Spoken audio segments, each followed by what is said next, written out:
A paz do nosso Senhor Jesus Cristo. Estamos iniciando mais um estudo da nossa Escola Bíblica Dominical, a lição de número 11, que tem por nome A Intercessão de Jesus pelos Discípulos. É a 11ª lição do segundo trimestre de 2025, quando estamos estudando a revista E o Verbo se fez carne, Jesus sob o olhar do apóstolo do amor. Esta lição sublinha a importância da oração de Jesus, que manifesta o amor e o cuidado que Cristo tem por nós. Assim, o capítulo 17 é uma das partes mais notáveis do Evangelho, pois nos oferece a oportunidade de escutar Jesus dirigir-se ao Pai em prol dos seus discípulos. Para aprofundar esse entendimento desse Evangelho, a lição está organizada da seguinte maneira: 1. A oração de Jesus pela sua glorificação, que se refere à missão redentora. 2. A oração pelos discípulos para que sejam protegidos e santificados. 3. A oração por aqueles que futuramente creriam, evidenciando sua perspectiva eterna e inclusiva sobre o reino de Deus. Os objetivos dessa lição são 3. Meditar sobre a oração de Jesus pela sua glorificação, que se refere à sua missão redentora. Examinar a oração pelos discípulos para que sejam protegidos e santificados. Mostrar a oração por aqueles que futuramente creriam, evidenciando sua perspectiva eterna e inclusiva sobre o reino de Deus. O textuário dessa lição se encontra em João, capítulo 17, versículo 3, que nos diz: E a vida eterna é esta, que conheçam a ti, só, por único Deus verdadeiro, e a Jesus Cristo, a quem enviaste. A verdade prática nos diz: a oração que Jesus fez ao Pai em favor de si próprio, dos seus discípulos e da sua igreja ressoa ainda nos dias atuais. Nossa leitura bíblica em classe se encontra em João, capítulo 17, versículos do 1 ao 3 e versículos do 11 ao 17, que nos diz: Jesus falou estas coisas e, levantando os olhos aos céus, disse: Pai, é chegada a hora. Glorifica a teu Filho, para que também o teu Filho te glorifique a ti. Assim como lhe deste poder sobre toda a carne, para que dê a vida eterna a todos quantos lhe deste, e a vida eterna é esta, que conheçam a ti só, por único Deus verdadeiro, e a Jesus Cristo, a quem enviaste. E eu já não estou mais no mundo, mas eles estão no mundo, e eu vou para ti. Pai Santo, guarda em teu nome aqueles que me deste, para que sejam um, assim como nós. Estando eu com eles no mundo, guardava-os em teu nome, tendo guardado aqueles que tu me deste. E nenhum deles se perdeu, senão o filho da perdição, para que a Escritura se cumprisse. Mas agora vou para ti, e digo isto no mundo, para que tenham a minha alegria completa em si mesmo. Dê-lhes a tua palavra, e o mundo os odiou, porque não são do mundo, assim como eu do mundo não sou. Não peço que os tires do mundo, mas que os livres do mal. Não são do mundo, como eu do mundo não sou. Introdução. Na presente lição, iremos explorar João 17. Este capítulo descreve a oração mais significativa que o nosso Senhor fez em benefício de si mesmo, ou seja, a sua glorificação, bem como a dos seus discípulos e dos cristãos que viriam a crer num futuro próximo. A oração sacerdotal de Jesus é uma importante lição sobre a unidade do povo de Deus no seu reino e o propósito de promover o Evangelho de Jesus no mundo. Tópico 1. A oração de Jesus e sua glorificação. Subtópico 1. A oração de Jesus. Entre todas as orações do Senhor documentadas nos Evangelhos, é indiscutível que foi João quem relatou, possivelmente, a mais elevada oração de Jesus. No início de João 17, versículo 1, está escrito: Jesus falou essas coisas. Essa frase remete ao discurso do Senhor sobre a vinda do Espírito, como Consolador, conforme estudado anteriormente.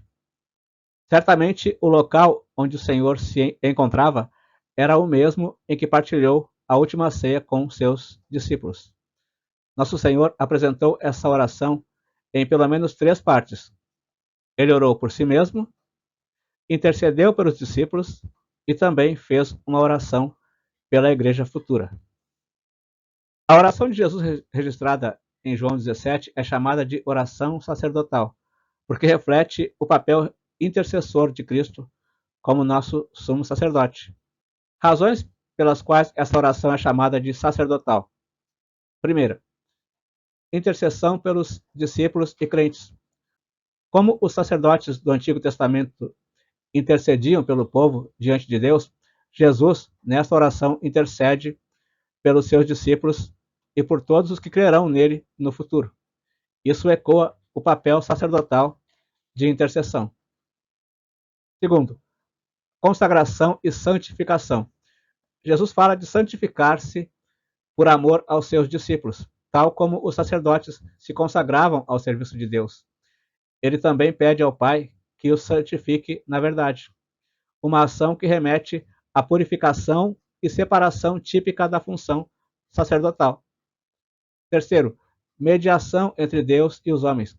Jesus apresenta-se como mediador, rogando por proteção, unidade e glorificação de seus seguidores, função que transcendem a oração comum e assumem o caráter de mediação espiritual, uma das principais tarefas sacerdotais. Quarto, relação com a teologia de Hebreus. Hebreus capítulo 7, versículo 25, afirma que Cristo pode também salvar perfeitamente os que por ele se chegam a Deus, vivendo sempre para interceder por eles. João 17 é o cumprimento prático dessa verdade. Jesus orando pelos seus como intercessor eterno. Quinto, natureza do conteúdo. Comunhão com o Pai e missão no mundo. A oração é profunda e reverente, semelhante às preces feitas no Santo dos Santos. Ela revela a íntima comunhão entre Jesus e o Pai e o desejo de que essa comunhão seja compartilhada com os crentes, o que reflete a função sacerdotal de aproximar o povo de Deus. Em suma, a oração de João 17 é chamada sacerdotal porque Jesus nela atua como sumo sacerdote, intercedendo, santificando, protegendo e unindo seu povo diante do Pai, antecipando a obra que consumaria na cruz e continuaria após sua ascensão à direita de Deus. Subtópico 2. A oração de Jesus pela sua glorificação. Na oração de Jesus pedindo por sua glorificação, havia um significado espiritual mais profundo que não se tratava de um ato egoísta. Como já abordamos, ele estava plenamente ciente de seu ministério e, portanto, da finalidade de sua missão na Terra.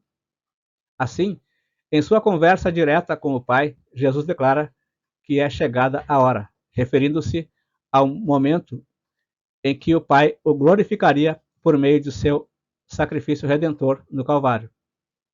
Nosso Senhor expressa: glorifica a teu Filho, para que também o teu Filho te glorifique a ti. Que tipo de glorificação seria essa? Glorificar alguém significa torná-lo conhecido. Jesus seria reconhecido como o Filho de Deus, o Salvador do mundo. A oração de Jesus pela sua glorificação não deve ser compreendida como um pedido de exaltação pessoal, como se ele buscasse reconhecimento terreno ou vanglória. Pelo contrário, trata-se de um momento solene de profunda submissão e consciência da missão redentora que estava prestes a ser consumada. Ao declarar: Pai, é chegada a hora, glorifica a teu Filho, para que também o teu Filho te glorifique a ti, Jesus estava se referindo à cruz, não como um fim trágico, mas como o ápice da obediência e do cumprimento do plano divino para a salvação da humanidade. Sua glorificação viria por meio do sofrimento, da entrega total e do amor sacrificial, que revelaria ao mundo o caráter santo e justo de Deus. A cruz em si é gloriosa, pois ali Deus se revela plenamente como justo e misericordioso, punindo o pecado, mas oferecendo perdão por meio do sacrifício vicário de seu Filho. O apóstolo Paulo ao refletir sobre esse mistério, declara que Cristo, sendo em forma de Deus, se esvaziou e assumiu a forma de servo, tornando-se obediente até a morte e morte de cruz. Por isso Deus o exaltou soberanamente. Em Filipenses capítulo 2, versículos do 6 ao 9. A obediência de Jesus foi o caminho para a sua glorificação, e essa obediência revelou a glória do Pai. Subtópico 3. A mesma glória com o Pai. No versículo 5 está escrito: E agora glorifica-me tu, ó Pai, junto de ti mesmo, com aquela glória que tinha contigo antes que o mundo existisse. Essa referência à glória se relaciona à divindade do nosso Senhor como o Verbo divino antes da sua encarnação. Na realidade, o que Jesus solicita é a glorificação mútua entre o Pai e o Filho. Somente nosso Senhor, o Filho de Deus, poderia fazer tal pedido por essa glorificação, uma honra que ele possuía antes que o mundo existisse. Assim, com base nessa igualdade com o Pai, o pecador que confessa e se arrepende de seus pecados recebe a vida eterna e conhece pela fé o único Deus verdadeiro e a Jesus Cristo, a quem enviaste.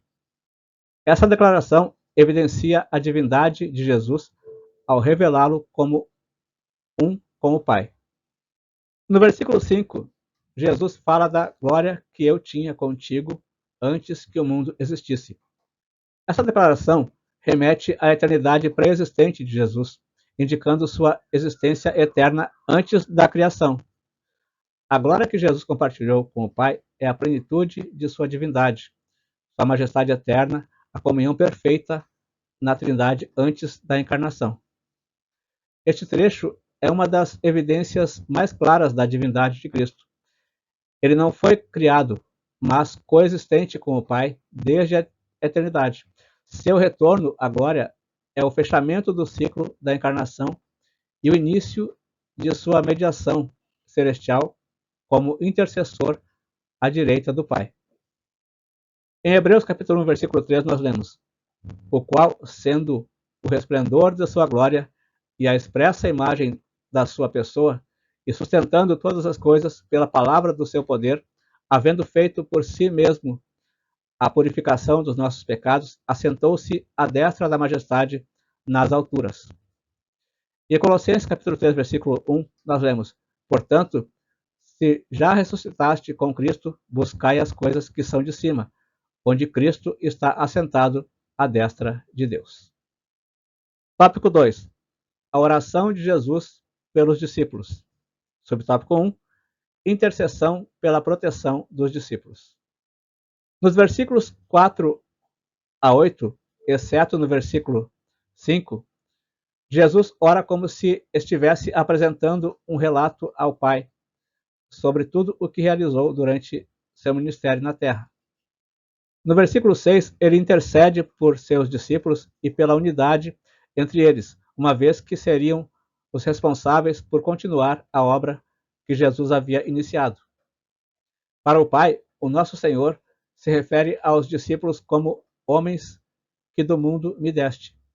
O Redentor revela que seus discípulos pertenciam ao Pai e que este os entregou a ele. Eram teus, e tu nos deste, e guardaram a tua palavra. Ao longo de quase 4 anos, Jesus investiu nesses homens que se mostraram fiéis, prontos para prosseguir com a missão de evangelização. Além dos versículos mencionados no texto, os versículos 11, 12 e 15 pedem de forma específica a proteção dos discípulos. Em João 17, versículo 11, nós lemos: E eu já não estou mais no mundo, mas eles estão no mundo. E eu vou para ti, Pai Santo. Guarda em teu nome aqueles que me deste, para que sejam um, assim como nós. Versículo 12. Estando eu com eles no mundo, guardava-os em teu nome. Tenho guardado aqueles que tu me deste, e nenhum deles se perdeu, senão o filho da perdição, para que a Escritura se cumprisse. Versículo 15. Não peço que os tires do mundo, mas que os livres do mal. No versículo 11, Jesus ora por proteção espiritual e preservação na fé. A expressão guarda em teu nome indica que Cristo suplica ao Pai que mantenha os discípulos firmes, unidos e fiéis ao caráter de Deus. Não é apenas proteção física, mas principalmente espiritual. No versículo 12, Jesus fala de continuidade da proteção que o próprio Jesus exercia. Durante seu ministério, ele mesmo guardava os discípulos. Agora pede ao Pai que continue essa proteção enquanto ele volta à glória celestial. E no versículo 15, Jesus pede proteção contra o maligno. Jesus sabe que seus discípulos enfrentarão o mundo e as investidas do diabo. Por isso, ora, livres do mal, ou literalmente livres do maligno. Também no versículo 15, Jesus pede preservação no mundo, não retirada dele. Cristo não pede fuga ou isolamento, mas firmeza e proteção enquanto permanecem no mundo. A missão continua, e eles, assim como nós, devem ser testemunhas em meio à oposição. Para a igreja hoje, essa oração nos garante que Cristo continua intercedendo por nós como sumo sacerdote. Enfrentamos o mundo, o pecado e o diabo, mas temos um intercessor fiel que ora por nossa firmeza, unidade e vitória. Somos enviados ao mundo, mas não pertencemos a ele. Somos protegidos por aquele que venceu o mundo. Subtópico 2. Os discípulos receberam a palavra. Apesar de, em certas ocasiões, os discípulos terem encontrado dificuldades para compreender plenamente os ensinamentos de Jesus, as suas recordações foram reavivadas pelo Espírito Santo quando receberam o poder no dia de Pentecostes, permitindo-lhes, assim, entender e difundir o que aprenderam com o Mestre.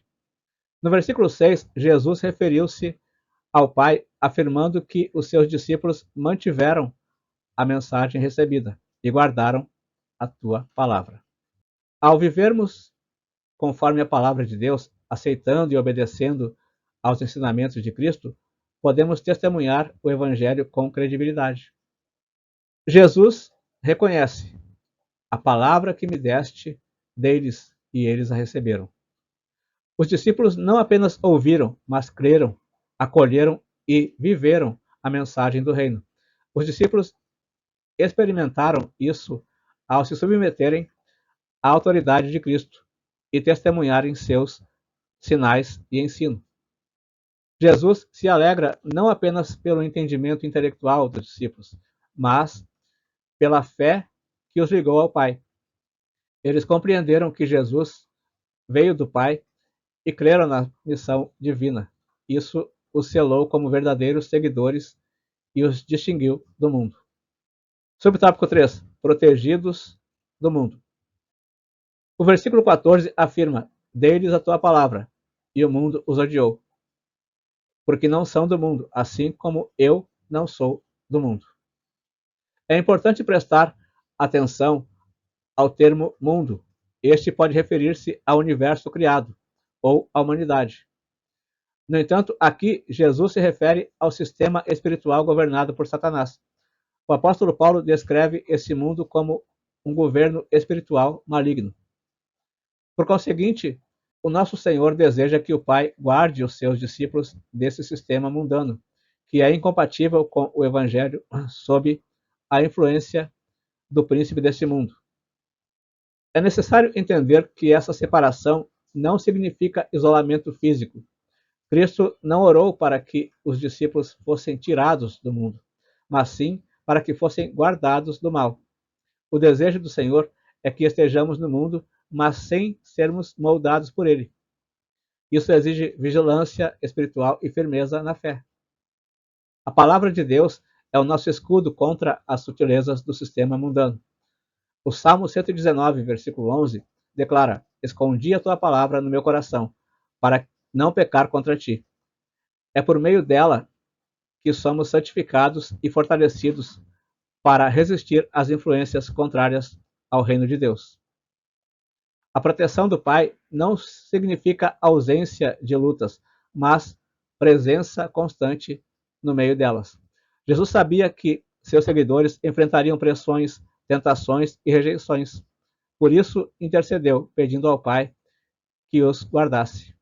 O próprio apóstolo João, mais tarde, nos lembra que o mundo inteiro jaz no maligno, e por isso devemos andar com prudência, discernimento e fé. Nossa proteção está na comunhão com Deus, na obediência à sua palavra e na atuação do Espírito Santo em nós.